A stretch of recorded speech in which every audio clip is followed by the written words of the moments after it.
तो देखिए आज की क्लास हम शुरू कर रहे हैं। कौन सी तारीख हो गई आज? हो गई I think 26।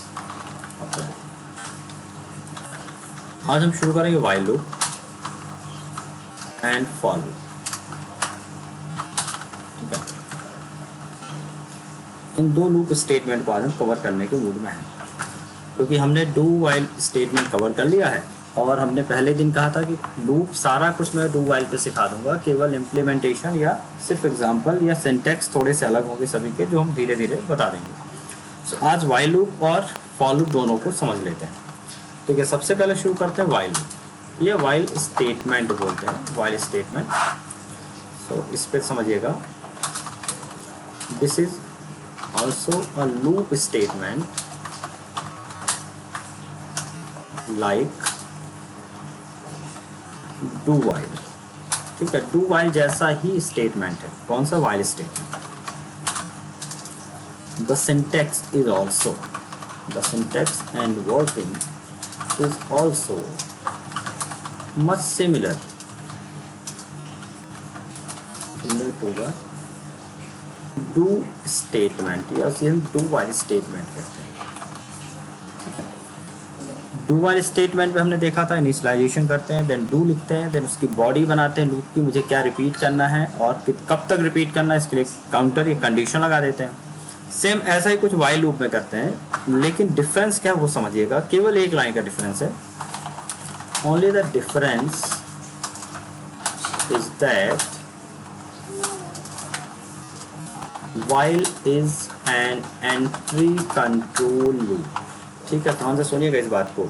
While is an entry control loop, जबकि जो डू वाइल है वो कौन सा लूप है? एग्जिट कंट्रोल लूप है। ठीक है, डू वाइल एग्जिट कंट्रोल है, दैट मीन्स कंडीशन बाद में चेक करता है, और वाइल एंट्री कंट्रोल है, दैट मीन्स पहले कंडीशन चेक करेगा। अगर कंडीशन ट्रू होगी तो ही कंट्रोल को लूप की बॉडी में एंटर होने देगा, अदरवाइज लूप की बॉडी का रिपीटिशन शुरू ही नहीं होगा। सो इसका मतलब क्या हुआ? First of all it will test the condition and if the condition is true, only then the control goes to loop body। अगर कंडीशन पहले से ही गलत है तो हमारा कंट्रोल लूप की बॉडी में एंटर नहीं करेगा। जबकि डू में क्या प्रॉब्लम हो गई थी कि डू कहता है अगर कंडीशन गलत भी है तब भी एटलीस्ट वन टाइम लूप चलेगा, क्योंकि लूप चलाने के बाद ही कंडीशन तक हमारा कंट्रोल पहुंच रहा था। तो जहाँ पे लूप को स्टार्ट करना कंपलसरी है, उसके बाद नेक्स्ट रिपीटिशन के लिए कंडीशन देखना है, वहाँ पे डू वाइल। लेकिन जहाँ पर स्टार्ट करने से पहले ही कंडीशन देखनी है, वहाँ पर while statement. So only the difference is that it is an entry control loop. तो first of all it will test the condition, या हम जैसे कह सकते हैं it will check the condition। ठीक है, टेस्ट और check the condition, and if the condition is true, only then the control goes to loop body।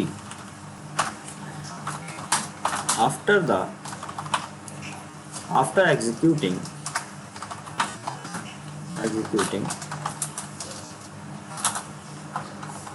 loop body, that means block statement, it will again check the condition, फिर से condition check करेगा, and repeat the body until condition becomes false।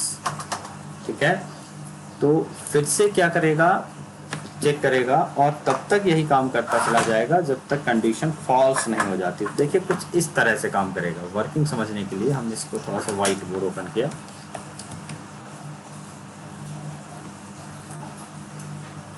Voice वगैरह सब कुछ सही चल रही है बच्चों?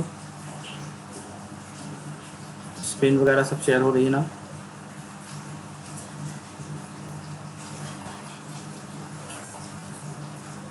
देखिए इसकी वर्किंग कैसे हुई, वर्किंग समझिएगा। सबसे पहले जब हमारा कंट्रोल आया तो कंट्रोल पहुंचा और कंट्रोल ने सबसे पहले कंडीशन चेक करी। देखिए कंडीशन को हमेशा इस डायमंड में बनाते हैं। So first of all it will check the condition. Condition के दो ही मायने हो सकते हैं, या तो कंडीशन ट्रू होती है या फिर कंडीशन फॉल्स होती है। अगर कंडीशन ट्रू होती है तो जो लूप बॉडी बनाई है आपने, ठीक है, जो भी आपने लूप बॉडी बनाई हुई है, जो स्टेटमेंट आपने लिखे हैं उन पे कंट्रोल जाएगा। और लूप बॉडी चलाने के बाद फिर से हमने क्या किया, again it will check the condition. चलाने के बाद फिर से कंडीशन चेक करेगा, अगर फिर से कंडीशन ट्रू है तो अगेन लूप बॉडी चलेगी, फिर से कंडीशन चेक करेगा, फिर से ट्रू है फिर से अगेन लूप बॉडी चलेगी। तो तब तक चलती रहेगी अंटिल कंडीशन बिकम फॉल्स। जैसे कंडीशन फॉल्स हो जाएगी तो क्या करेगा, एग्जिट फ्रॉम लूप, लूप से बाहर आएगा and do outer operation. Outer operation that means all the statement which are written outside of loop, उनको चलाना शुरू करेगा। तो दैट मीन्स जब तक लूप खत्म नहीं होगा तब तक हमारा आउटर स्टेटमेंट रन नहीं होगा।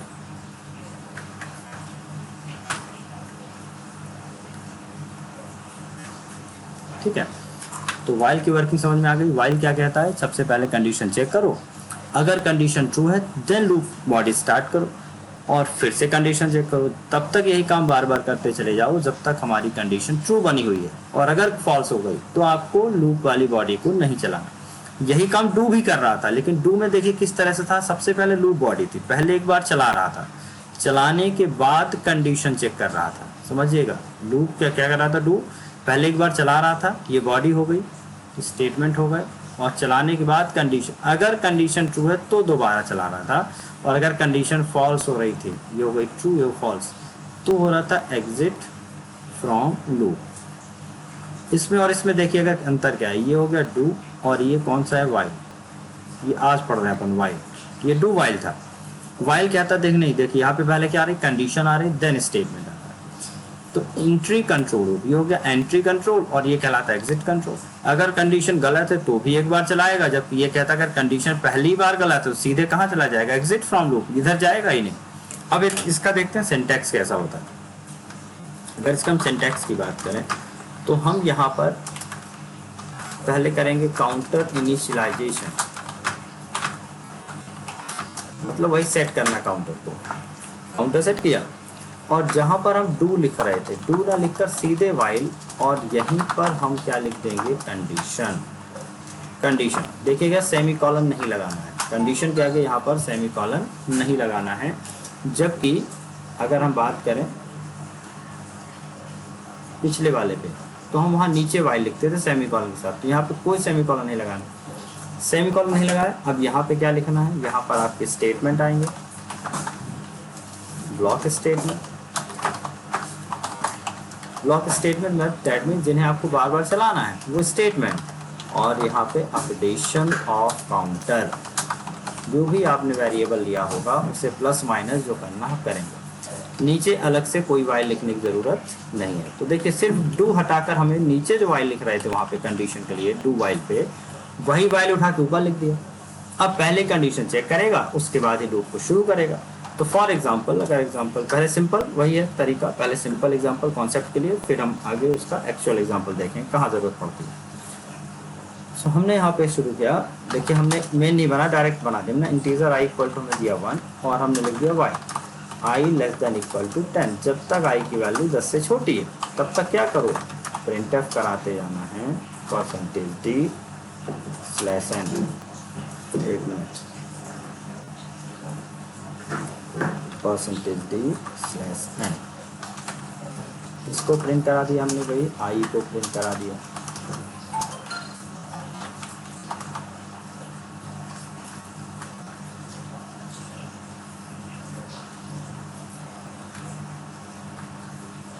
ठीक है, आई को प्रिंट करा और आई प्लस कर दिया। ठीक है, सिर्फ इतना सा लूप है, बाकी आप मेन समझ लीजिए, ऊपर मेन लिखा हुआ है नीचे मेन बंद है। तो ये 1 से प्रिंट होगा, 2 प्रिंट होगा, कहाँ तक प्रिंट होगा, 10 तक प्रिंट होगा। बिल्कुल सिंपल सा लूप है, कहीं कोई दिक्कत नहीं है। अब इसी प्रोग्राम पे अगर हमने थोड़ा चेंज कर दिया, चेंज क्या किया कि मैंने यहाँ पर आई इक्वल टू ऑलरेडी पहले से ही 10 दे दिया, या फिर मैंने 100 दे दिया। देखिए यहाँ पर मैंने आई की वैल्यू मैंने दे दी 100। अब शुरू करते हैं भाई एग्जीक्यूशन। सबसे पहले कंडीशन पढ़े इसने, while i less than equal to 100, कह रहा क्या आई की वैल्यू 10 से छोटी है, नहीं है, क्या 10 के बराबर नहीं, कोई कंडीशन ट्रू नहीं है, दैट मीन फॉल्स हो गया। फॉल्स हो गया तो लूप की बॉडी को स्किप कर गया, बाहर आ गया। तो इसका अगर हम बात करें तो नो आउटपुट, इसका कोई आउटपुट नहीं आएगा। लेकिन अगर ये डू स्टेटमेंट होता, अगर ये डू स्टेटमेंट होता तो एक बार 100 प्रिंट करता, और 100 प्रिंट करता तो यहाँ पे अंदर जाता और यहाँ पे जाता तो आई प्लस प्लस भी करता, मतलब आई की वैल्यू को +1 कर भी करता, और +1 करता तो आई की वैल्यू 101 हो जाती। लेकिन यहाँ पर कोई आउटपुट नहीं आएगा।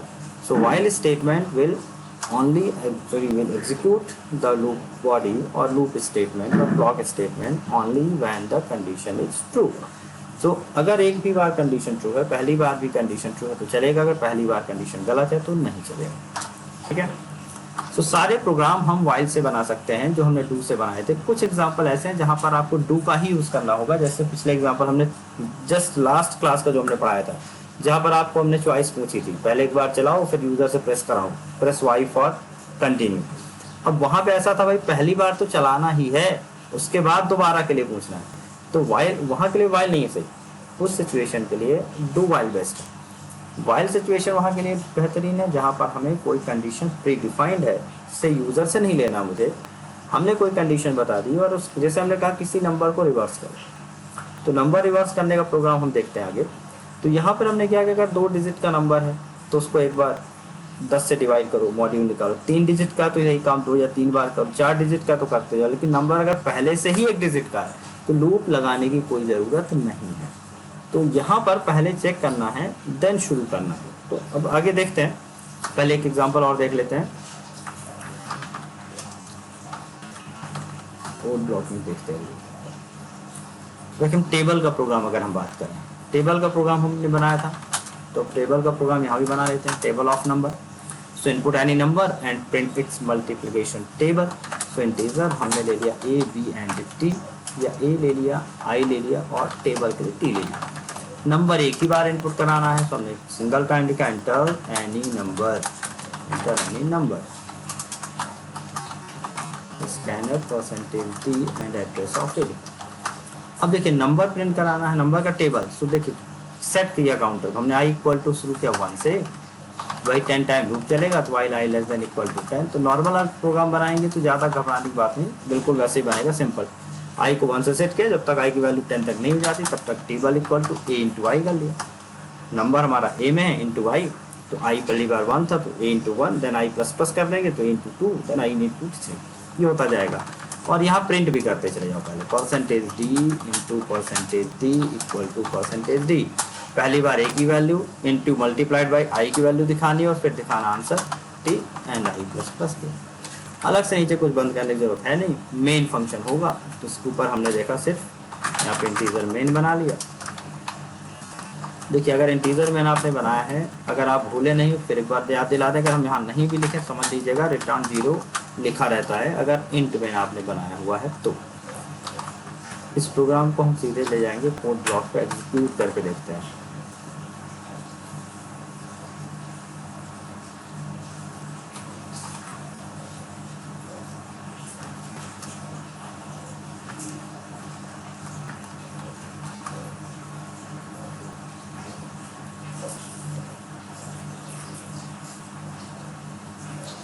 इंटीजर नहीं बना भाई, ओहो प्रोग्राम कुछ कम हो गया क्या, पूरा कॉपी नहीं हुआ, ओहो पूरा कॉपी नहीं हुआ, गलत हो गया था भाई। इंट मेन यहाँ से चालू नहीं था, इंट मेन यहाँ से चालू था, यहाँ से, ठीक है।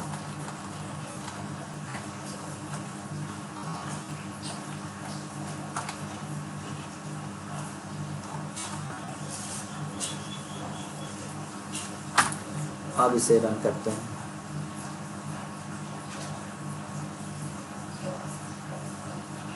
इंटर इन नंबर 5, तो देखिए 5 इंटू 1 इक्वल टू 5, 55 नहीं है भाई वो, इंटू फिर स्पेस का दूसरे बार है, 5 इंटू 2 इक्वल टू 105, 105 नहीं इंटू 10 है वो, स्लैश एन करना भूल गया, तो यही गड़बड़ होता है। तो हम जब भी प्रिंट करेंगे यहाँ पर देखिए, प्रिंट करने के बाद हर बार क्या लिखेंगे, /n,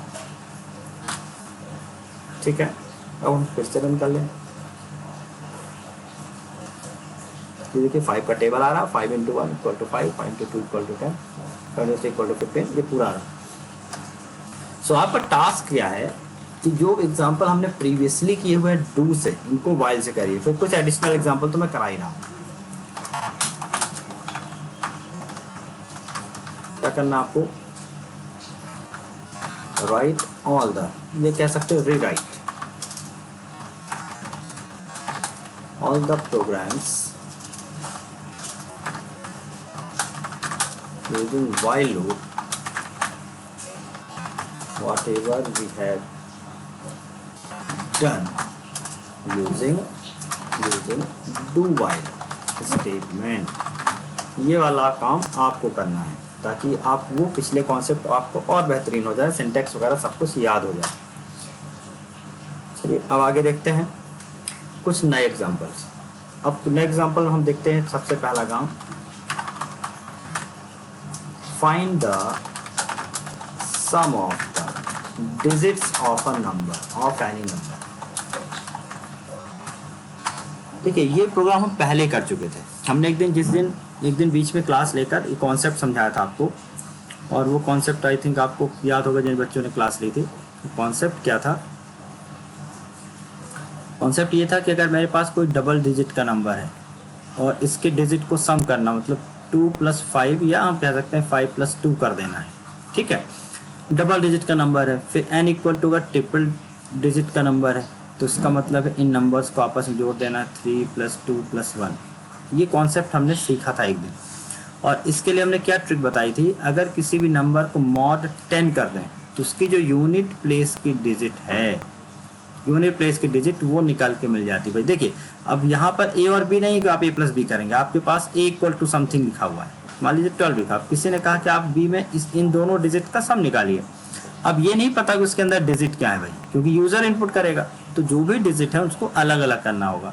सो एक कॉन्सेप्ट हमने क्या पढ़ाया था, अगर a mod 10 कर दें तो रिमाइंडर में चला जाएगा 2, और अगर a/10 कर दें तो जो 10th प्लेस की डिजिट है वो क्वोशेंट में आ जाएगी, 10 × 1 = 10। तो ये चीज़ फिर हमने कहा इन दोनों को आपस में जोड़ लेना। लेकिन अगर ट्रिपल डिजिट नंबर है a = 1 2 3, फिर मैंने लिखा a mod 10, तो मॉड में तो भाई देखो 10 12 जा 1200 120, 12 10 जा 120, मतलब 12 टाइम तो भाग जाएगा। और 3, एक कॉन्सेप्ट हमेशा याद रखें, आखिरी डिजिट जो है यूनिट प्लेस की हमेशा रिमाइंडर पे आएगी ही अगर आप मॉड निकालते हैं तो। लेकिन इस बार अगर ये /10 किया तो अब ये पूरा का पूरा 12 निकल के आएगा। तो जब भी आप स्लैश लगाते हैं तो आखिरी डिजिट को छोड़कर बाकी सब कुछ आपको मिल जाता है क्वोशेंट में। अगर आप मॉड लगाते हैं तो आखिरी digit, that means unit place की डिजिट आपको मिलती है। अब यहाँ पे क्या कहा था हमने, चीज़ों को रिपीट कर दीजिएगा। लूपिंग का कॉन्सेप्ट समझिए कहाँ ज़रूरत पड़ती है, यहीं से। अब ये अभी 12, इसको भी अलग अलग करना है, तो इस बार इस 12 को भी मुझे मॉड निकालना है 10 से, तो 2 अलग हो गया, फिर 12 का स्लैश निकाला 10 से तो 1 अलग हो गया, 10 × 1 = 10, और यहाँ भी 10 × 1 = 10, मॉड क्या मिला 2। तो ये देखिए अब ये 2 अलग हो गया, 3 अलग हो गया और 1 अलग हो गया।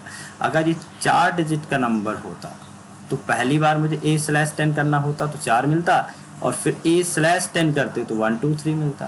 पहला काम हुआ। अब इस 1 2 3 को, मतलब ये जो रिजल्ट आया है, ये वाला रिजल्ट, इसको आगे फिर से मॉड निकालना है। तो इस 1 2 3 को फिर से मॉड निकाला 10 से, तो ये 3 अलग हो गया। फिर 1 2 3 को हमने निकाला /10, तो ये 12 निकल आया। ये देखिए दूसरी डिजिट मिल गई। तो जब तक एक डिजिट में संख्या नहीं आ जाती, एक डिजिट में, ठीक है, सिंगल डिजिट में जब तक वैल्यू नहीं आ जाती तब तक वही काम करना है। अब ये 12 को mod 10 से किया तो 2 अलग हो गया, और 12 को /10 किया तो 1 अलग हो गया। तो अब देखिए ये सारी डिजिट हमें मिल गई हैं। अब अगर इस 1 को भी अगर मैं कर दूं 1 mod 10, तो अब क्या जाएगा, ये 1 का 1 मिल गया, और अगर 1/10 करें तो 0 टाइम भाग गया। तो रिमाइंडर हमेशा सिंगल डिजिट है तब भी रिमाइंडर के फॉर्मेट में आ जाएगी अगर आप उसे 10 से मॉड निकालेंगे, क्योंकि 0 टाइम भाग जाएगा, और वो वही का वही 1, जब 0 टाइम गया तो क्या बचा, वही रिमाइंडर बचा जो डिजिट है। तो अब देखिए चीज़ें रिपीट हो रही हैं। तो पिछली बार जब हमने प्रोग्राम किया 2 अलग अलग प्रोग्राम आए, single digit sorry double digit के लिए अलग प्रोग्राम, ट्रिपल डिजिट के लिए अलग प्रोग्राम, 4 डिजिट के लिए अलग प्रोग्राम। अब हमारे पास ऑप्शन है कि हम सिंगल प्रोग्राम से सब कुछ मेंटेन कर सकते हैं। सिंगल प्रोग्राम से देखिए कैसे। अब मैंने कोई नंबर लिया, लॉजिक समझिएगा, मैंने नंबर लिया, कुछ भी हो सकता है नंबर, हमें नहीं पता क्या है नंबर। तो कंडीशन ये जरूर चेक करना, अगर नंबर आपने लिया है तो सबसे पहले देख लो अगर वो पहले से ही सिंगल डिजिट का नंबर है तो मुझे कुछ रिवर्स या कोई सम करने की ज़रूरत नहीं है डिजिट की। अगर 5 है तो सम भी 5 ही दिखाओ। बट अगर एक से ज़्यादा डिजिट है तो फिर आपको लूप लगाकर इसको अलग अलग करना होगा। अगर और ज़्यादा डिजिट है तो लूप आगे कंटिन्यू होता रहेगा। तो देखिए लॉजिक क्या बना, अब लॉजिक समझिए। लॉजिक समझने से पहले एक बार कंफर्म कर दो कि मेरी वॉइस आ रही है ना, कनेक्शन कटा तो नहीं है। विनोद कुशवाहा सुनाई दे रहा है? ठीक है।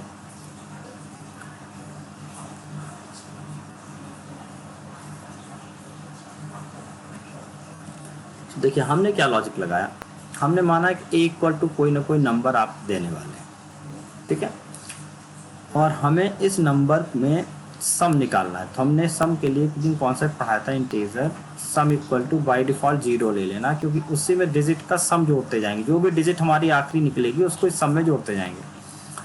और हमने देखिए क्या लूप लगाया, वाइल जो भी ए है, ए मॉड नहीं, a/10 मॉड नहीं है भाई, a/10 while a/10 not equal to 0। पहले तो ये चेक करो कि अगर a में 10 का भाग दे रहे हैं तो 0 टाइम ना चला जाए। 0 टाइम जा रहा मतलब वो सिंगल डिजिट है, याद रखेंगे। अगर सिंगल डिजिट में डेटा आ गया तो मुझे कुछ करने की ज़रूरत नहीं है। या फिर ऐसा भी नहीं करते तो देखिए और भी लॉजिक लगा लेते हैं अपन। हमने लिखा while a not equal to 0, जब तक हमारा a 0 नहीं हो जाता। a में कुछ भी हो सकता है, सपोज कि इक्वल टू 5 है या इक्वल टू 55 है या a इक्वल टू 1 2 3 है। तीनों एग्जाम्पल पे इस कॉन्सेप्ट को समझेंगे। हमने लिखा अगर a की वैल्यू जब तक क्या नहीं है, 0 नहीं है, तब तक करना क्या है ये समझिएगा। हमने लिखा सम इक्वल टू हमें इसी सम में जोड़ते जाना है, तो इक्वल टू लिखा, हमने लिखा सम प्लस इक्वल टू, हमने कहा जो भी डिजिट आएगी इसी सम में ऐड कर लेना। a मॉड 10, इसको समझिएगा ध्यान से, sum plus equal to a mod 10 और a इक्वल टू a/10। यहाँ से सुनिए, sum plus equal to a mod 10। चलिए हम इस a को 5 मान लेते हैं।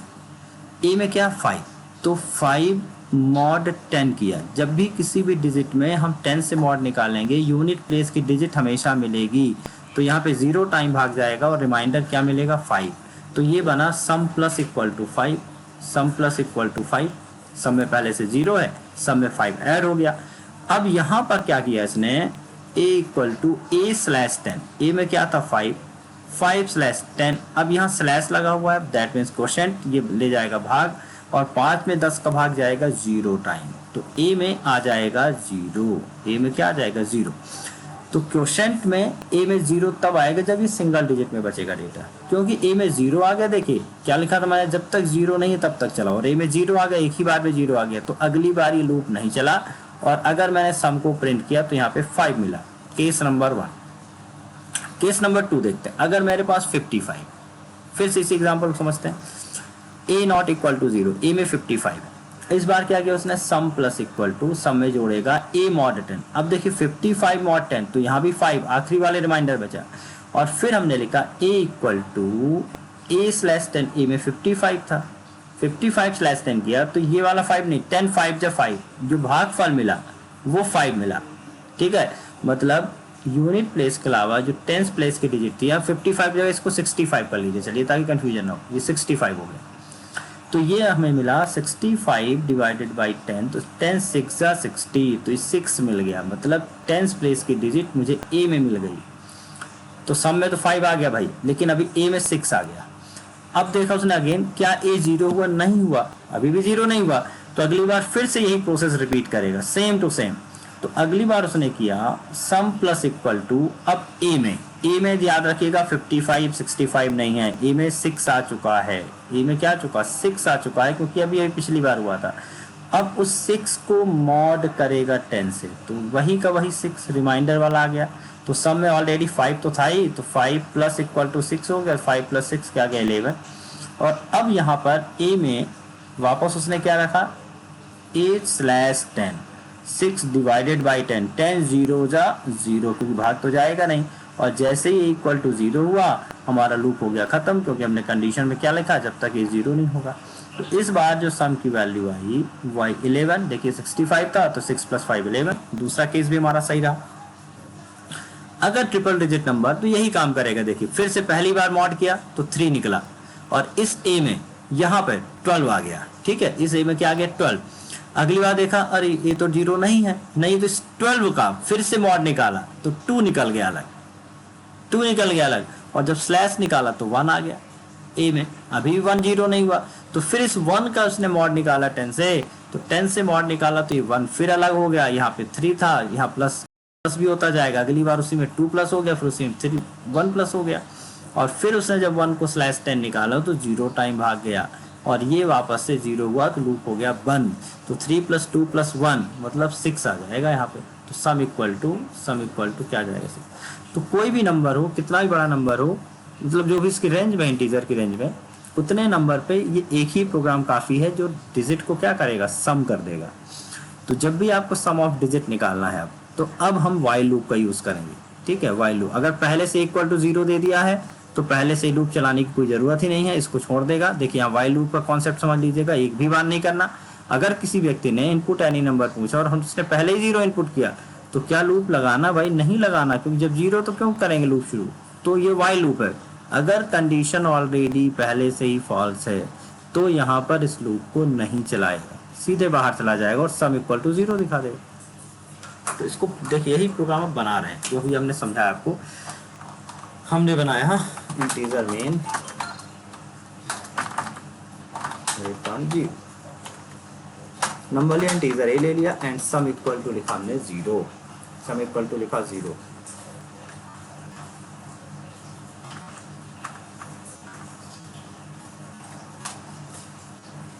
सबसे पहला काम प्रिंटफ एंटर नंबर।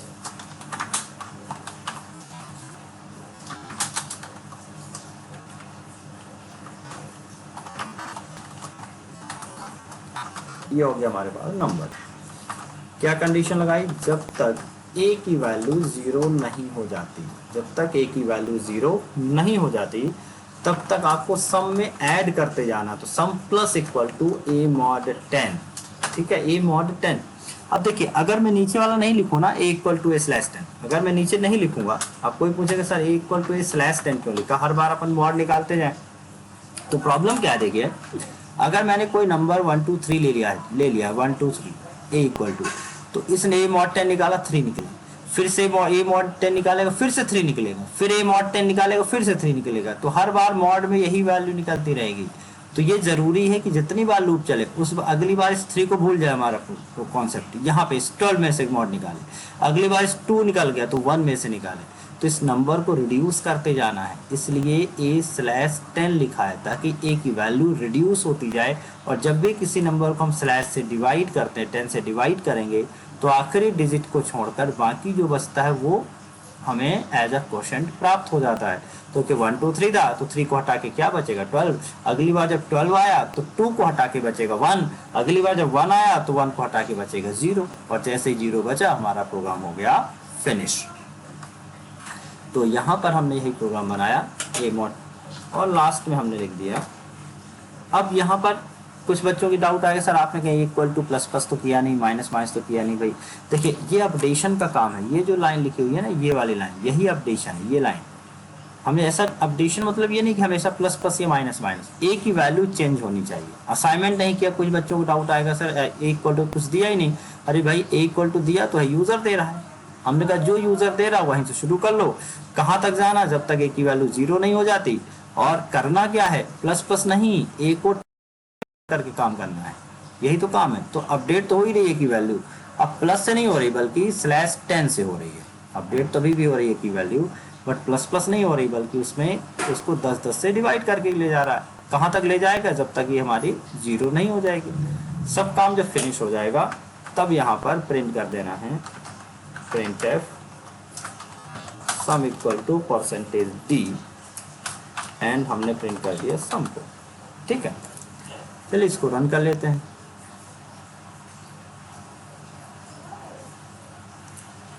कोई भी नंबर देखिए 0 दे दिया तो सम इक्वल टू 0 ऑलरेडी दिखाएगा। तो ये भी कॉन्सेप्ट सही, लूप शुरू ही नहीं हुआ। मैंने 9 दे दिया, सम इक्वल टू 9 दिखाएगा, सिंगल डिजिट नंबर है। फिर हमने दे दिया बिल्ट एंड रन, अगली बार हम दे दिया 1 2, तो देखिए पहले चलेगा 2 + 1 करेगा, तो 2 + 1 हुआ 3, ये भी सही चल रहा है। फिर हमने प्रोग्राम को चलाया और हमने कुछ दूसरा बड़ा नंबर दे दिया 1235। अब देखिएगा 2 5 + 3 8 8 + 2 कहाँ गया 1, फिर से रन कर लेते हैं 1235। अब देखिए 5 + 3 8 8 + 2 10 10 + 1 11, ये देखिए 11 आ रहा है। हमारा प्रोग्राम ये वाला बिल्कुल सही फिट बैठ गया लॉजिक में, और ये हम यहाँ रख देते हैं sum of digit of any number. ये प्रोग्राम बिल्कुल बनाइएगा, कॉन्सेप्ट समझिएगा, बाद में भी इस वीडियो को आप देख के समझिएगा। कोई दिक्कत होगी तो इस वीडियो को फिर देखिए मेरे, और आप कॉन्सेप्ट समझिए किस तरह से काम हो रहा है।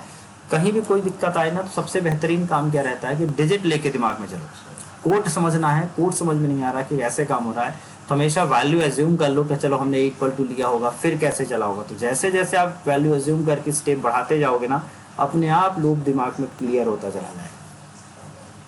वैल्यू के साथ काम करना है आपको। प्रोग्राम को मॉडिफाई किया और हमने एक प्रोग्राम और बनाया था, find the reverse of digits of any number. Reverse of digit कहता है इक्वल टू अगर 1 2 3 है तो आंसर क्या आना चाहिए 3 2 1 3 2 1।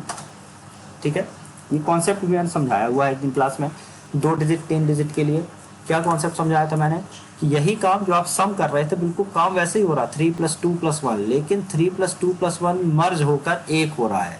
दैट मीन्स वो इस तरह से नहीं जुड़ रहा है कि जुड़कर एक सिंगल वैल्यू मिले मुझे, बल्कि वो किस तरह से ऐड हो रहा है कि जो यूनिट प्लेस में था, देखो हंड्रेड्स में चला गया, टेंस वाला टेंस पे रहेगा और 100 वाला यूनिट प्लेस में आ गया। करना कुछ नहीं है, इसके लिए क्या कॉन्सेप्ट बताया था मैंने कि काम करिएगा, जब भी डिजिट आपके पास आ रही है, मान लो 1 2 3 है, तो ये तो पता है स्लैश करेंगे, मॉड करेंगे 3 आया, अगली बार मॉड किया 2 आया, तो अभी हम क्या कर रहे थे देखिएगा, सम प्लस इक्वल टू और जो भी आ रहा था जोड़ते चले जा रहे थे। तो पहली बार 3 था तो 3 आ गया, फिर अगली बार 2 आया तो उसी 3 + 2 हो गया 5 हो गया। ये मुझे नहीं करना है, मुझे क्या करना है, जो भी वैल्यू पिछली बार आई थी मल्टीप्लाइड बाई 10 होती चली जाए। क्या होती चली जाए, मल्टीप्लाइड बाई 10, देन अगली डिजिट उसमें जुड़ जाए। तो 3 था तो 3 मल्टीप्लाइड बाई 10 तो 30 + 2 हुआ, तो ये हो गया 32। फिर आया किसकी बारी आई 1 की, अब ये 32 था, 32 × 10 और प्लस क्या कर दो 1, तो देखिए 320 + 1 तो 321। तो कॉन्सेप्ट सिर्फ इतना सा है, देखिए यहाँ पे बदलने वाली चीज़, यहाँ पर जो लिखा मैंने सम प्लस इक्वल टू, इस चीज़ को केवल चेंज करना होगा। बाकी देखिए नंबर तो हमें करना ही है, 3 डिजिट है तो अगली बार मुझे 123 पे नहीं 12 पे काम करना, फिर अगली बार 1 पे काम करना, तो ये चीज़ फिक्स्ड है भाई। नंबर को तो इस तरह से रिड्यूस करना ही है आपको, सिर्फ करना क्या है, सम कैसे करना समझिए। तो सम किस तरह से करेंगे हम, इस तरह से सम इक्वल टू, और प्लस इक्वल टू नहीं लगा रहे, हमने लिखा सम इक्वल टू, एक्सप्रेशन पूरा लिख देते, सम × 10, जो भी सम में डेटा था पहले उसको 10 से मल्टीप्लाई करो, प्लस फिर उसमें जोड़ो किसकी वैल्यू, a mod 10 की वैल्यू। a mod 10 मतलब संख्या में से आखिरी डिजिट को निकालना, संख्या में से एक डिजिट को उठाना, ये हो गया a mod 10। पिछली डिजिट जो भी आई होगी वो किसके पास होगी, सम के पास। मान चलो पहली बार चल रहा है, पिछली से कोई डिजिट है नहीं, तो पिछली जब पहले से कोई डिजिट नहीं होगी तो सम इक्वल टू 0 होगा, तो भी कोई दिक्कत नहीं। देखो 0 × 10 प्लस मान लो 3 हुआ, तो 0 + 3 पहली बार 3 आ गया सब में बिना किसी दिक्कत के। अगली बार 3 आया तो 3 × 10 प्लस अगला आ गया, फिर अगली बार उसी में 10 इंटू होता चला जाएगा।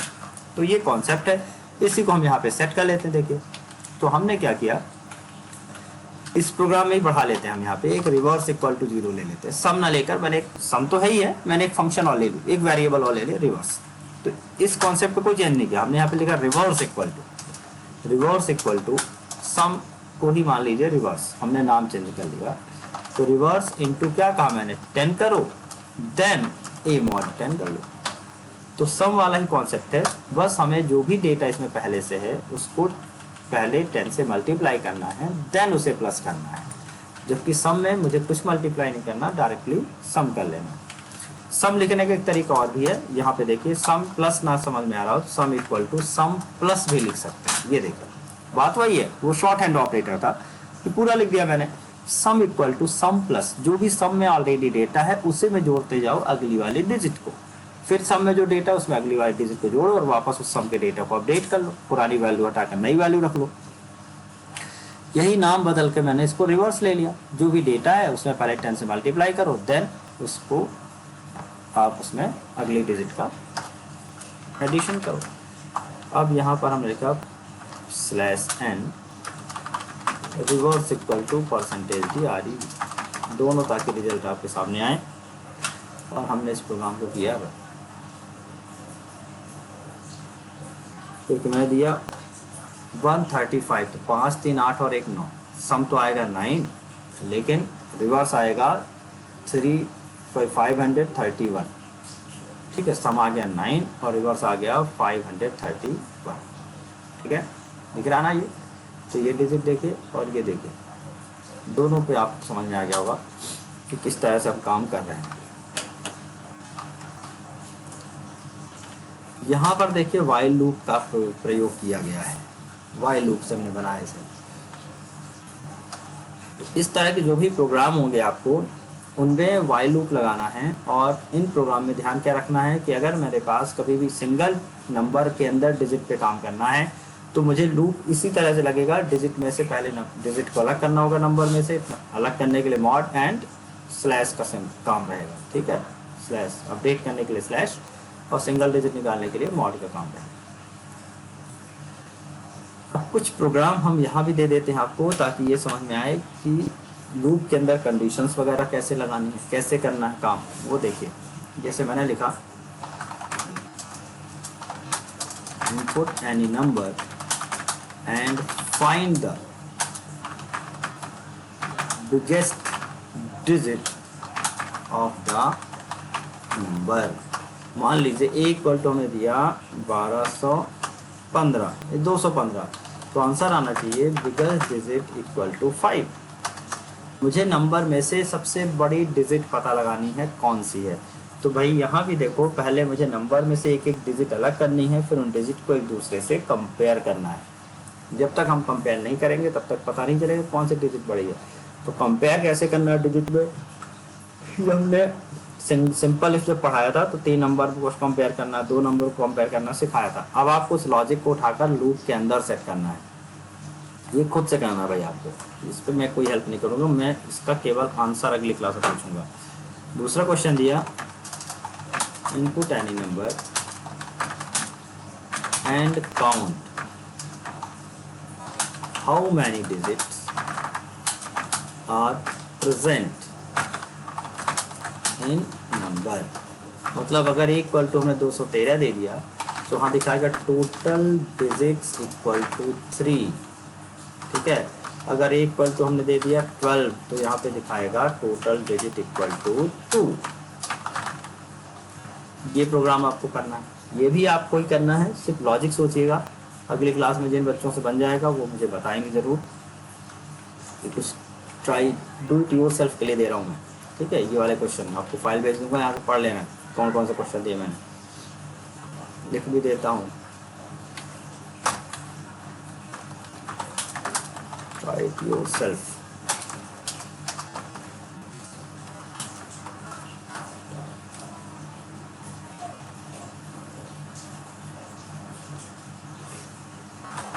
Input any number and show and count how many digits are even। मतलब अगर इक्वल टू 1 ये 1243 है तो total even digits equal to कौन कौन से, 2 और 4 है तो 2 है टोटल इवन डिजिट्स। ठीक है, और डिजिट भी तो है, ए इक्वल टू लिखा 153 तो दिखाएगा total even digits equal to 0, एक भी इवन नहीं है। तो ये प्रोग्राम आपको करना है। देखिए प्रोग्राम मैंने बना दिया है, बनाया कोड है, केवल आपको इफ लगाकर इस इफ लगाकर इस कॉन्सेप्ट को कंप्लीट करना है। ओके, तो चलिए कुछ एग्जांपल और देख लेते हैं। Input any number, input any 10 numbers and find the biggest among them। ठीक है, 10 नंबर इनपुट करा रहे हैं और आपको उनमें से सबसे बड़ा नंबर पता लगाना है। उनके 10 में से आपने जितनी बार भी नंबर टाइप किए, क्योंकि तो इसी कॉन्सेप्ट से आपको ऊपर वाला कॉन्सेप्ट समझ में आ जाएगा। पहले मैं प्रोग्राम बना देता हूँ, कहीं दिक्कत तो आप इस कॉन्सेप्ट को यूज़ कर लीजिएगा। सम मोर एग्जांपल,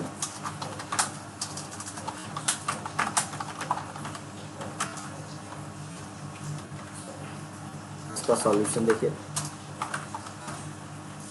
तो 10 नंबर हैं और मुझे इसमें से बड़ा नंबर इनपुट कराना। जब भी मल्टीपल नंबर इनपुट करने हैं तो आपको एक कॉन्सेप्ट मैंने समझा दिया था, लूप के अंदर आप इनपुट कर लीजिए, लूप शुरू करिए, लूप के अंदर आप इनपुट ले लीजिए।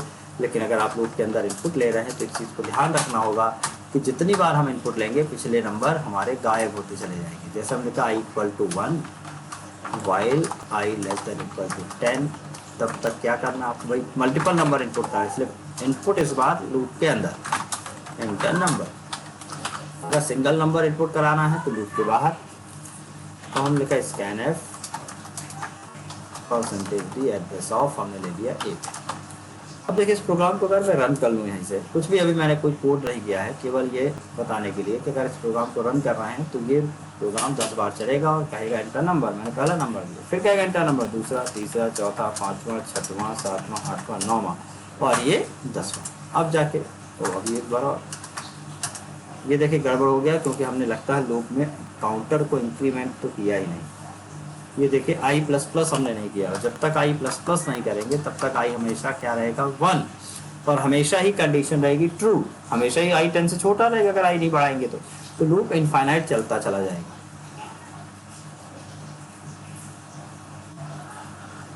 अब देखिए 10वां नंबर इनपुट करेगा, वो 1 1 2 3 4 5 6 7 8 9 10 हो गया कंप्लीट। लेकिन अगर मैं ए को प्रिंट करूं तो आपको पता है कि ए सिर्फ 5 प्रिंट करेगा, आखिरी वाला, क्योंकि ऊपर वाले सारे क्या होते जाएंगे, ओवरराइट होते जाएंगे। मुझे क्या करना है, मुझे दिखाना इसमें से सबसे बड़ा नंबर कौन सा था, और सबसे बड़ा था 55। देखिए सेकंड वाला नंबर। लॉजिक क्या बनता है, लॉजिक ये बनता है कि आप यहाँ पे कोई वेरिएबल ले लीजिए, ठीक है, कोई भी एक वेरिएबल हमने ले लिया, बिग = 0 ले लिया, ठीक है, बिग = हमने बाय डिफॉल्ट 0 ले लिया। और अब मुझे देखना है कि अगर कोई भी नंबर बिग से बड़ा मिलता है तो बिग की वैल्यू रिप्लेस कर लो। मान लो पहली बार 5 मिला तो बिग का 0 हटा के उसमें रख लो 5। लेकिन अगर उस 5 से बड़ा कुछ मिला अगली बार तो उस 5 को हटा के बिग में वो वाला नंबर रख लो। लेकिन अगर वो 5 से छोटा मिल रहा है तो मुझे इसकी वैल्यू को रिप्लेस नहीं करना है, ठीक है, इसकी वैल्यू को रिप्लेस नहीं करना, बिग को 0 रहने देना। तो देखिए यहाँ कंडीशन क्या लगाएंगे, 2 कंडीशन लगेंगी। पहली कंडीशन क्या लगाई, अगर बिग = 0 है, अगर पहले से बिग में कोई नंबर अभी तक नहीं, एंड i = 1 है। i = 1 मतलब अगर हमने पहली बार के बिग = को छोड़ो, हमने सिर्फ लिखा इफ i = 1 है, मतलब अगर लूप पहली बार चल रहा है तो बिग में क्या रख लो, a को रख लो। ध्यान से सुनिएगा, अगर लूप पहली बार चल रहा है तो i की वैल्यू 1 होगी, अगली बार चलेगा तब तो i की वैल्यू ++ होगी। तो अगर लूप पहली बार चल रहा है तो पहले नंबर को ही बिग मान लो, क्योंकि a में जो भी नंबर है वही बिग नंबर, क्योंकि बिग में पहले से क्या है 0। लेकिन अगर ऐसा नहीं है तो क्या चेक करो कि अगर a की वैल्यू बड़ी है बिग से तो ही बिग में a को लेना है। इस कॉन्सेप्ट समझिएगा। पहली बार चलो हम यहाँ पे बना देते हैं, मान के चलो तो मैंने इस प्रोग्राम को चलाया, ये पहली बार बिग में क्या था, बिग = 0 था। पहली बार हमने लूप शुरू किया, एंटर नंबर हमने किया 5 और 5 इनपुट किया। तो देखो कंडीशन क्या देखा कि अगर पहली बार नंबर इनपुट हो रहा है तो बिग में क्या आ गया 5, बिना चेक किए। बिग 5 को मान लिया। फिर अगली बार हमने दिया 4, तो अब हम इसको चेक करेंगे बिग को इस वाले 4 से।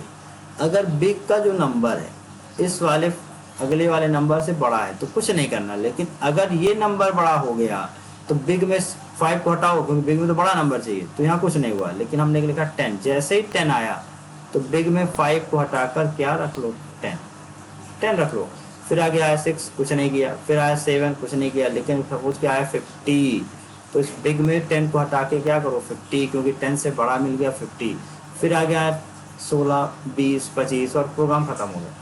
प्रोग्राम खत्म हो गया तो उस दौरान अगर मैंने बिग को प्रिंट किया तो बिग में क्या मिलेगा 50।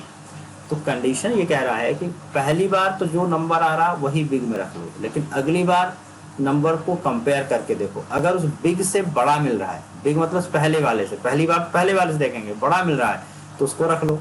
फिर अगली बार देखो अगर उससे बड़ा मिल रहा है तो उसे रख लो, और नहीं मिल रहा तो बड़ा नंबर तो ऑलरेडी है ही हमारे पास। तो देखो हमने क्या लिखा, अगर इस कंडीशन को नहीं भी लिखना है ना तो भी कोई दिक्कत नहीं, हम डायरेक्ट इस कंडीशन से काम कर सकते हैं। अगर ए बड़ा है बिग से, ए में ऑलरेडी क्या है 0 तो है ही मेरे पास, तो इससे भी काम हो जाएगा कि अगर ए की वैल्यू बिग से बड़ी है तो ए में क्या रख लो बिग, नहीं तो बिग में 0 है ही। तो पहली बार अगर हमने कंडीशन नहीं भी चेक करी तो पहली बार जब लूप आया तो जो भी नंबर देंगे ऑलरेडी 0 से तो बड़ा ही है वो। तो अगर 0 से बड़ा है तो बिग में 0 को हटा के नंबर रख लो। अगली बार फिर तुमने दूसरा नंबर डाला, अब जो नंबर देखे चेक करेगा वो किससे चेक करेगा, उस फर्स्ट वाले से चेक करेगा, अगर उससे बड़ा मिला है तो उसको हटाएगा, नहीं तो उसे नहीं हटाएगा, वही फर्स्ट वाला रहेगा। फिर तीसरी बार जब नंबर आया वो भी उस फर्स्ट वाले से बड़ा नहीं है तो उसे भी रिप्लेस नहीं करेगा। चौथा नंबर आया मान लो वो बड़ा निकल गया बिग से, तो अब बिग की वैल्यू में पिछला नंबर हटाकर नया नंबर रख लेगा और अगली बार उस नए नंबर से कंपेयर करना शुरू करेगा। लास्ट में मैंने यहाँ पर बिग को प्रिंट करा दिया, printf big number equal to percentage d and big को प्रिंट किया। ठीक है, रन कर लें। इससे हमने किया बिल्ट एंड रन। देखिए नंबर देते जा रहे हैं, 5 किया, फिर हमने देखो 8 किया तो 5 हटा के उसने 8 रख लिया होगा, लेकिन 4 किया 2 किया उसने कुछ भी रिप्लेस नहीं किया होगा। फिर हमने 40 किया तो उसने 8 को हटा के 40 किया होगा। अब हमने 5 किया, 20 किया, 26 किया, 35, 65। अब देखो 65 आया तो उसने 40 हटाकर 65 कर लिया। अगर मैंने यहाँ पे 65 नहीं दिया होता आखिरी में तो मुझे बिग नंबर मिलता 40। So this is another example. अब इससे आप थोड़ा सा हेल्प ले लेंगे, और वो जिसमें से हमने लिखा था एक ही डिजिट में से बड़ा नंबर फाइंड करना, बड़ा डिजिट फाइंड करना, ठीक है, सिंगल नंबर में से। ये प्रोग्राम हो गया। फैक्टोरियल का प्रोग्राम हम बना चुके हैं, और वो फैक्टोरियल का प्रोग्राम आपको वाइल से भी बनाना है, क्योंकि मैंने शुरू में ही पॉइंट आउट कर दिया है कि जितने प्रोग्राम हमने डू वाइल से बनाए थे वो आपको सब के सब वाइल से बनाने हैं, सारे के सारे। Finding the factor of any number,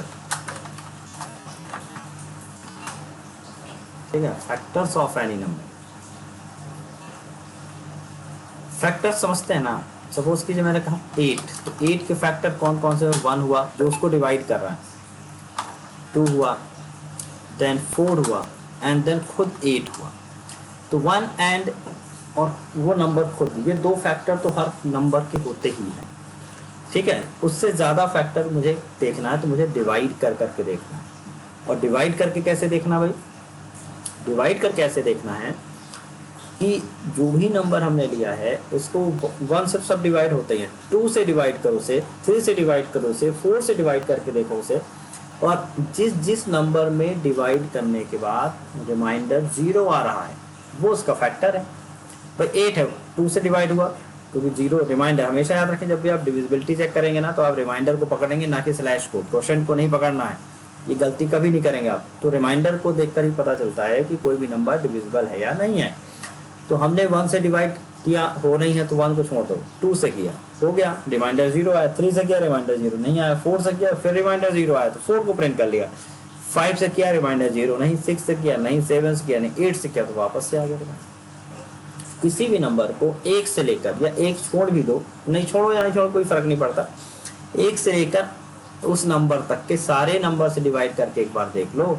अगर किसी से भी डिवाइड हो रहा है तो उसको आप प्रिंट करते चले जाओ, अगर डिवाइड नहीं हो रहा तो उसे छोड़ते चले जाओ। ओ, आदर्श यादव वॉइस आ रही ना मेरी, कोई दिक्कत तो नहीं हो रही? हमी को तुम्हारी आवाज नहीं आ रही कोई बात नहीं। ये लो एक बच्चा है आखिरी टाइम पे एडमिट हो रहे हैं। तुम तो आजकल बड़ा गड़बड़ सड़बड़ कर रहे हो आकाश, कभी आते हो क्लास खत्म होने के टाइम पर। क्लास का टाइमिंग भूल गए क्या हैं? ऐसा इस धोखे में रह गए। एक्चुअली उन्हीं ट्यूसडे को ही थी, बिल्कुल सही कह रहे हो तुम। लेकिन क्या एक क्लास हम नहीं ले पाए थे ना पिछली क्लास में, तो उस दिन हमने मैसेज कर दिया था बच्चों को मंडे को लेंगे क्लास। कल भी क्लास लूँगा मैं, 2 क्लास इसलिए मैंने ले ली, थोड़ा सा हमने कहा डिस्टर्ब नहीं होना चाहिए बच्चा का, इसलिए कोई दिक्कत नहीं। वीडियो मिल जाएगा, रिमाइंड कर लें, ठीक है, पढ़ लें। हाँ, तो हम कहाँ पर थे? हमने कहा था हमें किसी नंबर के फैक्टर पता लगाने हैं। तो फैक्टर क्या करना है मुझे? 1 से डिवाइड करना शुरू करो नंबर को, 1 से डिवाइड करके देखो, 2 से करके देखो, 3 से करके देखो, उस नंबर तक के सभी से डिवाइड करके देखो। जिससे जिससे डिवाइड हो रहा है, मतलब जिससे भी रिमाइंडर 0 आ रहा है, वही उसके फैक्टर है। तो जैसा अगर मैंने 8 का निकालना, तो 8 का फैक्टर क्या है? 1 2 4 8। अब टेक्निकली देखा जाए तो हम आखिरी तक जा सकते हैं नंबर को चेक करने के लिए, लेकिन एक्चुअल में हमें जाने की जरूरत है नहीं। हम उस नंबर के हाफ तक के नंबर से डिवाइड करके देखें, पता चल जाएगा। अगर 10 है तो 5 तक से ही डिवाइड होगा, 5 के बाद वो डिवाइड नहीं होगा किसी से, फिर वो खुद से ही होगा। तो ये तो फिक्स्ड है कि एक फैक्टर तो 1 होता है और एक फैक्टर खुद वो नंबर होता है अपने, उसके बीच के सारे फैक्टर हमें प्रिंट करने होते हैं। तो आखिरी तक हम नहीं जाते, हम तो हाफ तक जाते हैं। और तो देखो हमने प्रोग्राम क्या बनाया, कोई भी नंबर इनपुट कराना और उसको मुझे फैक्टर पता लगाना है कि किस किस से डिवाइड हो रहा है। और इसी पर एक और क्लू छिपा हुआ है इस प्रोग्राम में, और वो क्लू किस चीज़ का है? वो ये पता लगाने का है कि नंबर प्राइम है कि नहीं है। ठीक है, इस प्रोग्राम से ही निकल के आएगा भाई। अगर ये प्रोग्राम समझ में आ गया तो प्राइम भी आप निकाल लेंगे। प्राइम क्या होते हैं? जो खुद के और 1 के अलावा किसी से डिवाइड ही नहीं होते, मतलब जिनके 2 से ज़्यादा फैक्टर नहीं होते। अभी फैक्टर कितने हो रहे हैं? जब 2 से ज़्यादा अगर हो रहे हैं तो वो प्राइम नहीं है, क्योंकि 2 फैक्टर सभी के होते हैं, 0 मतलब 1 एंड खुद वो नंबर। तो देखिए हमने एक नंबर इनपुट कराया और मुझे उसके फैक्टर प्रिंट करने हैं। तो हमने लिखा नंबर एक ही बार इनपुट होगा, जब भी सिंगल इनपुट होगा तो क्या करना है? सिंगल इनपुट के लिए आपको लूप के बाहर इनपुट कराना है, एड्रेस ऑफ ए कर लिया। हम पढ़ रहे हैं कौन सा लूप? While loop. ठीक है, तो हम वाइल लूप कहता है आप सेट कर लीजिए इक्वल टू 1 से तो डिवाइड होगा ही नंबर, कोई डाउट ही नहीं है। फिर भी हमने इक्वल टू 1 से किया और हम लिखा वाइल जब तक आई उस नंबर के हाफ तक नहीं पहुंच जाते, तो while i less than equal to number के हाफ तक। तो हाफ का मतलब यहाँ पे डिवाइडेड बाई 2। यहाँ मॉड नहीं लगाया भाई, यहाँ पे हाफ निकालना है, इसलिए हमने डिवाइड बाई किया। लेकिन जब चेक करना होगा तो मॉड से चेक करेंगे, डिविजिबिलिटी हम मॉड से निकाल पाते हैं क्योंकि हमें रिमाइंडर देखना होता है। तो जब तक आई उस नंबर के हाफ तक नहीं पहुंच जाता, तब तक क्या करना है? आपको चेक करना। आप देखो इफ वाइल के अंदर हम इफ भी लगा सकते हैं। तो वाइल इफ अगर ए मॉड आई मतलब पहली बार 1 है, फिर अगली आई बाई 2 होगा, फिर आई 3 होगा, जो भी आई बढ़ाते जा रहे हैं उसको हम ए को मॉड निकाल रहे हैं। और अगर मॉड 0 आ गया तो आपको प्रिंट कर देना है, इसे उसी आई को प्रिंट कर देना, परसेंटेज दी आई को प्रिंट कर लो, आई को क्या करो? प्रिंट कर लो। ठीक है, और नहीं हो रहा तो आई को प्रिंट करने की जरूरत ही नहीं, और आई प्लस प्लस करते चले जाओ। तो आई तो बढ़ता जाएगा, लेकिन प्रिंट तभी होगा आई जिस आई से हमारा ए पूरी तरह डिवाइड होगा, अदरवाइज आई प्रिंट नहीं होगा। जब सारा कुछ खेल खत्म हो जाएगा तब हम एक काम और करेंगे लास्ट में, प्रिंटर परसेंटेज दी उस नंबर को भी प्रिंट कर देंगे। ये क्यों कर रहे हैं भाई? क्योंकि नंबर भी तो अपना फैक्टर है, तो यहाँ बीच के तो सारे फैक्टर प्रिंट हो ही जाएंगे, लेकिन नंबर खुद प्रिंट नहीं होगा क्योंकि हाफ तक ही जा रहा है। तो मैंने आखिरी में नंबर भी प्रिंट किया भाई, क्योंकि वो खुद का फैक्टर तो होता ही है। तो देखिए हमने यहाँ पे लिखा, यहाँ पे एक बार लिख देते हैं प्रिंटफ फैक्टर्स ऑफ परसेंटेज दी, या फैक्टर्स आर लिख देते हैं बस। मैंने इस प्रोग्राम को किया है।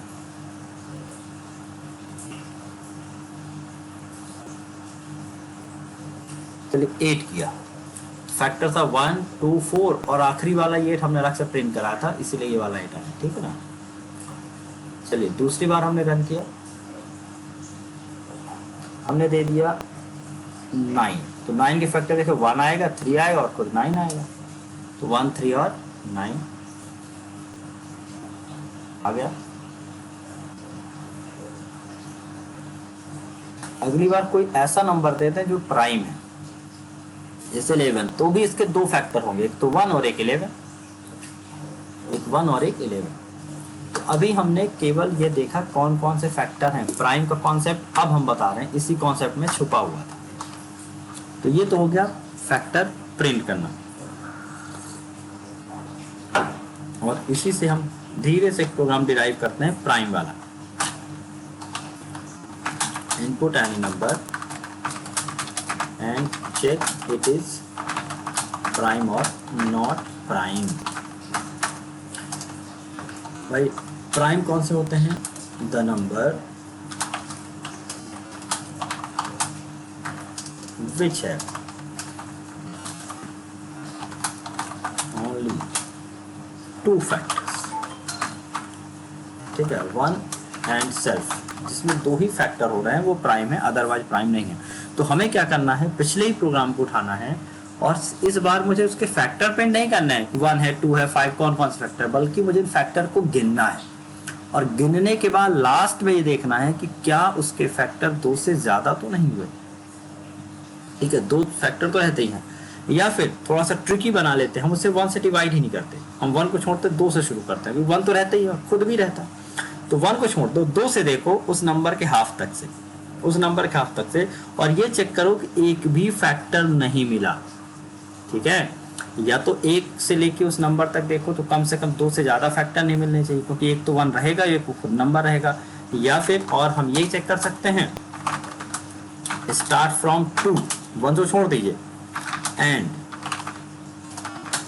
Divide the number up to number mod 2, number के हाफ तक जाइएगा, हाफ तक जाइएगा, and check there is not any factor, और उस बीच में एक भी फैक्टर नहीं मिला, इसके बीच में 2 से लेके उस नंबर के बीच में एक भी फैक्टर नहीं मिला, तो भी उसे हम प्राइम मान लेंगे।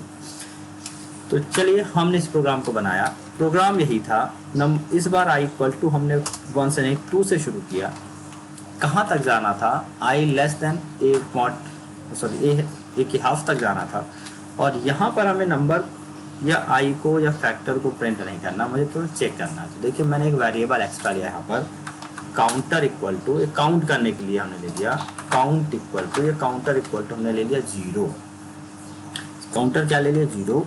अगर नंबर डिवाइड होता जाता है कहीं पर तो इस काउंटर को हम बढ़ाते जाएंगे, ताकि हमें बाद में पता चल जाए कि काउंटर कितनी बार नंबर डिवाइड हुआ, तो काउंटर प्लस प्लस। अब यहाँ समझिएगा, काउंटर तभी प्लस प्लस होगा अगर नंबर डिवाइड हो रहा है, अगर नंबर डिवाइड नहीं हो रहा है किसी भी आई से, तो काउंटर वाली कंडीशन ट्रू नहीं होगी, तो ये प्लस प्लस भी नहीं होगा, सिर्फ क्या प्लस होगा आई क्योंकि बाहर है, ठीक है। अगर मैंने कर्ली ब्रैकेट नहीं लिया तो ये आउटर स्टेटमेंट बन गया, तो आई तो प्लस प्लस होगा, सबसे डिवाइड करेगा, लेकिन काउंटर तभी प्लस प्लस होगा जब वो डिवाइड होगा। अब बाहर हमारे लूप खत्म हो गया, भाई देखिए यहाँ पे लूप खत्म हो गया। लूप खत्म होने के बाद हमने फिर से एक कंडीशन चेक करी, अगर काउंटर इक्वल टू 0 ही रह गया, मतलब काउंटर हमारा बढ़ा ही नहीं, इसका मतलब वो डिवाइड हुआ ही नहीं, तो इसका मतलब है प्रिंटफ नंबर इज प्राइम। और अगर ऐसा नहीं है तो printf number is not prime. हमने वाइल लूप पढ़ाया आज, उसी के प्रोग्राम बता रहे हैं, आज फॉर नहीं पढ़ाएंगे क्योंकि फॉर एक लंबा टॉपिक उसमें लेंगे, कुछ सिंटैक्स समझाना एक्स्ट्रा, इसलिए कल की क्लास में रखेंगे फॉर। तो कोई भी नंबर दे, 6 दिया तो क्या कहेगा, फैक्टर्स, और फैक्टर्स आज मिटा देते हैं, फैक्टर आर मुझे प्रिंट आउट से बार नहीं चाहिए, तो मैं पिछली बार के हिसाब से लिखा था।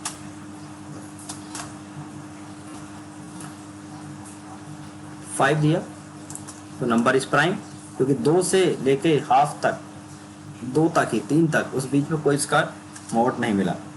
अगर मैंने 12 दिखा तो कहेंगे नंबर इज नॉट प्राइम, क्योंकि 2 से उस 6 तक में डिवाइड हो गया, वो किसी से भी डिवाइड हो गया तो प्राइम नहीं है। फिर हमने दिया यहाँ पे 29, नंबर इज प्राइम, क्योंकि किसी से डिवाइड नहीं हो रहा है। तो ये हो गई हमारी आज की क्लास। हमने जो भी क्वेश्चन बोले हैं आप करने के लिए उनको करिएगा, सिंटैक्स को समझिएगा ध्यान से। और कुछ क्वेश्चन मैंने कहा डू वाइल वाले आपको वाइल से करने हैं, तो वाइल स्टेटमेंट हमने कर लिया, फॉर स्टेटमेंट आज नहीं पढ़ा है तो उसको मैं यहाँ से हटा देता हूँ फाइल से। तो वाइल स्टेटमेंट पूरा समझिएगा ध्यान से, जो भी हमने बताए हुए हैं उस प्रोग्राम को करिए, जो काम दिया उस टास्क को कंप्लीट करिए, और 2-3 क्वेश्चन हमने दिए हुए हैं उसको कंप्लीट करिए। ठीक है, कोई भी दिक्कत हो तो अगली क्लास में डिस्कस करेंगे हम लोग। आज के लिए यहीं तक, यहीं पे क्लास कर रहे हैं फिनिश। ठीक है।